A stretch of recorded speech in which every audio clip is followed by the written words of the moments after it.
गोमटसार कर्मकांड, मंगलाचरण का कारण, पंच संग्रह की संपूर्ण व्याख्या। गोमटसार कर्मकांड के रचयिता आचार्य नेमिचंद्र सिद्धांत चक्रवर्ती है। इसमें कर्म का वर्णन है, जीव का वर्णन है, क्योंकि कर्म जीव के आश्रित से ही कर्म होते हैं। मुख्यत कर्म की रहेगी।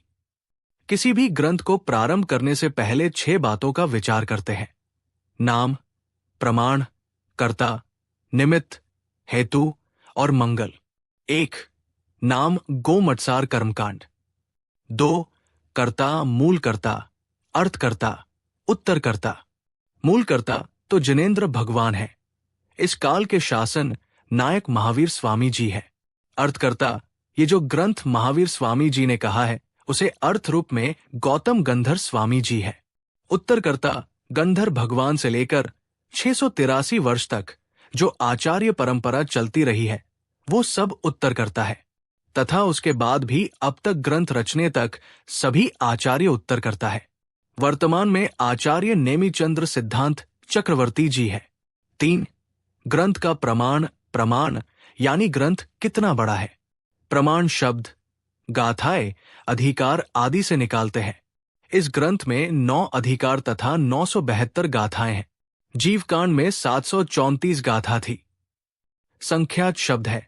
अर्थ की तरफ से प्रमाण अनंत स्वरूप है। इसका पहला अधिकार प्रकृति समुत कीर्तन अधिकार है। 4. निमित्त ग्रंथ की रचना का क्या निमित्त बंध।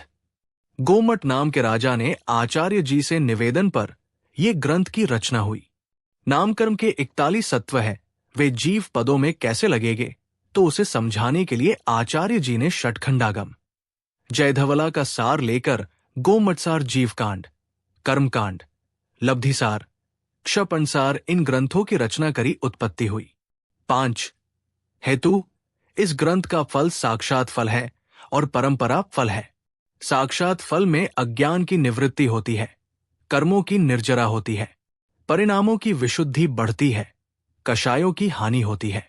5 इंद्रियों के विषयों से चित्त हट जाता है। ऐसे नाना प्रकार के लाभ तो साक्षात ही होते हैं, तथा परंपरा से नियश्रेय की प्राप्ति यानी मोक्ष की प्राप्ति होती है, तथा स्वर्गादि की प्राप्ति भी होती है।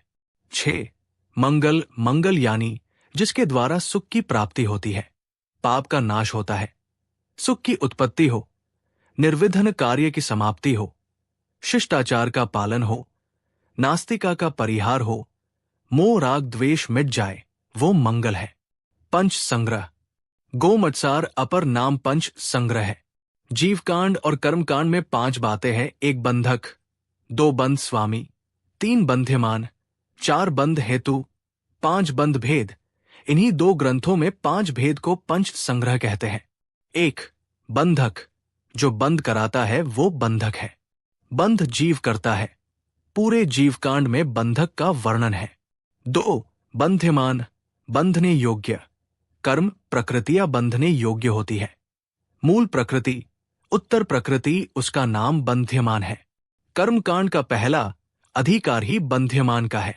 यहां मूल उत्तर प्रकृतियों का वर्णन होगा। 3.